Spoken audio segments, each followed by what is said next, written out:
What's up, everybody? I'm back. Look at this beautiful weather out here today. Alex W. Leith here for Magnetic Repellent. And I want to talk today. Have you ever known somebody who was just so negative? All the time negative. And your thoughts are like, bruh, sis, what's up? You can't never think positive about anything. They're always so negative.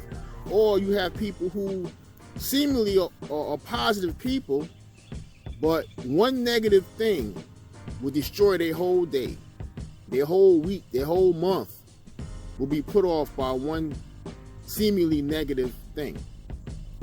Okay, this is called the negativity bias, and I'm gonna talk to you about that today as it refers to intimate or loving relationships. How does negativity bias affect those relationships? And it's very difficult to navigate a relationship with someone who has a negativity bias. Here we go. 1, 2, 3. You are now watching the Magnetic Repellent Show.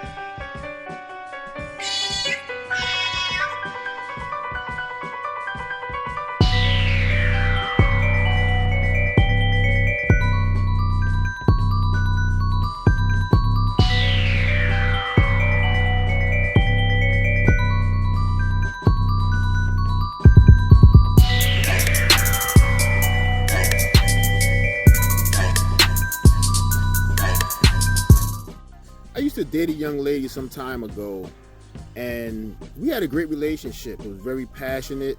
We did a lot of things together. She did a lot for me. I did a lot for her. We took long walks. We would go on dates. We would have long talks. We would share in our ambitions, our goals, our dreams. It was a very, very fun, loving relationship. And for me, I did a lot for her. I would, take her shopping for groceries. I would come back and cook the food for her because she was a busy person in her own right. So I would cook for her and talk to her and keep her company, and very patient with her with things that she had difficulty with and running her business and things of that nature. So I was very, very supportive and loving of her. But there were times when if one thing I did she didn't agree with, everything else I did was meaningless. Okay? For instance, if I did 9 great things, if the 10th thing she didn't agree with, the whole day was ruined. And it could be something fairly insignificant, like she called me twice and I didn't answer the phone. Something like that. It would blow the whole day, it would blow the whole week because I didn't answer the phone twice. As if they couldn't leave a message or something like that. And people like that have what's called a negativity bias. Negativity bias is a cognitive bias where adverse situations have a greater impact on your psychological state or your psyche than positive situations.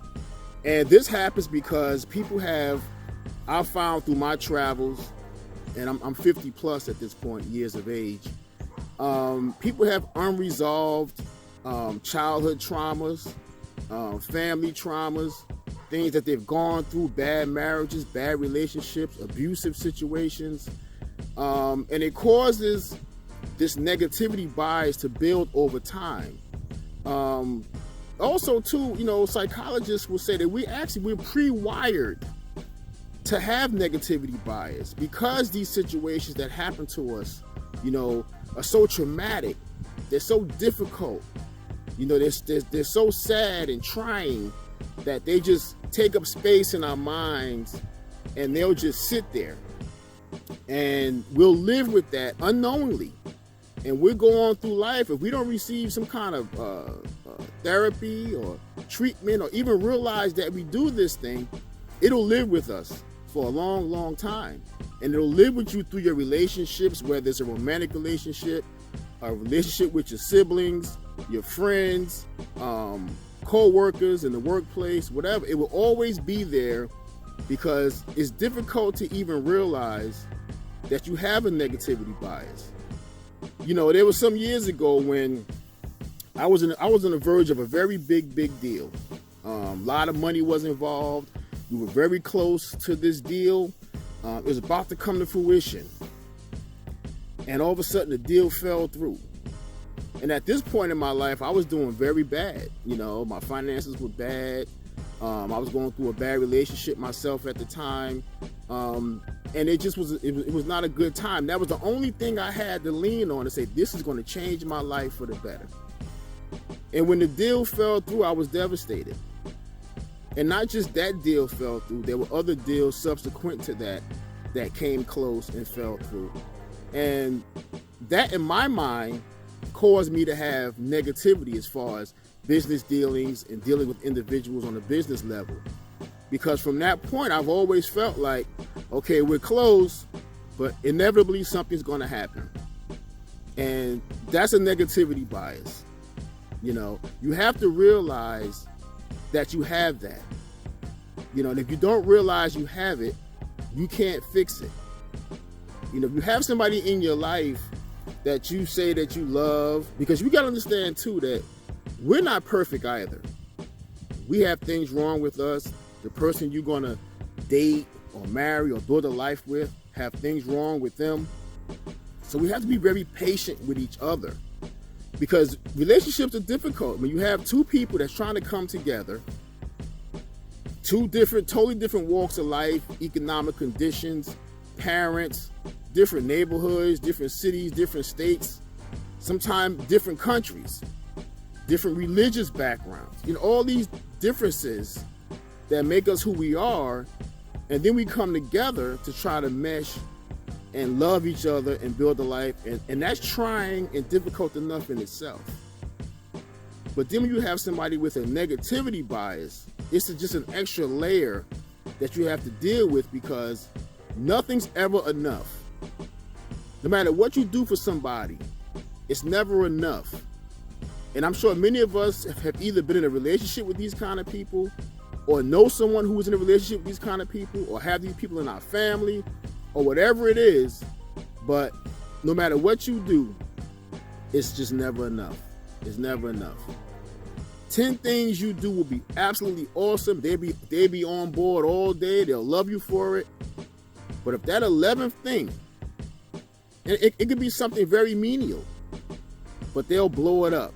They'll exacerbate it, because in their mind, okay, they're going back to a traumatic time that they haven't dealt with.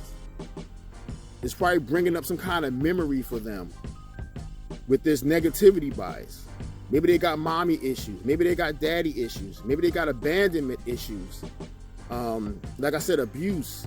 There's so much that goes on in a person's life before we meet them. And if they haven't dealt with the issues before we meet them, we can't help them. When these things flare up, we're saying, what the hell is this about? Because we don't understand. All we know is we're doing the best we can to make this person happy.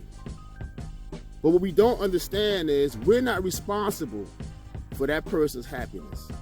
They have to be happy already when they come to you. Because if they're not, they're never going to be whole. They're going to put everything on you. You didn't answer the phone when I called. You must don't love me. You must be with somebody else. That's why you didn't answer the phone. And all these kind of things.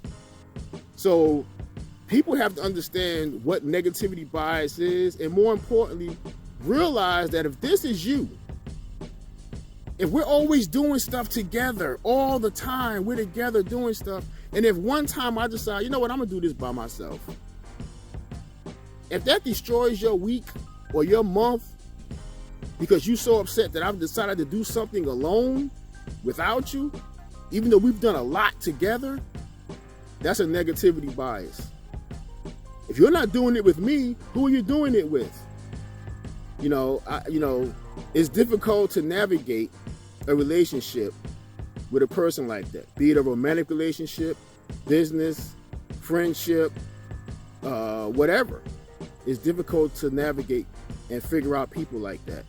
So in that regard, I wanted to touch on that. If you're in this kind of relationship or know someone like that, bring it to the forefront. Mention it to them.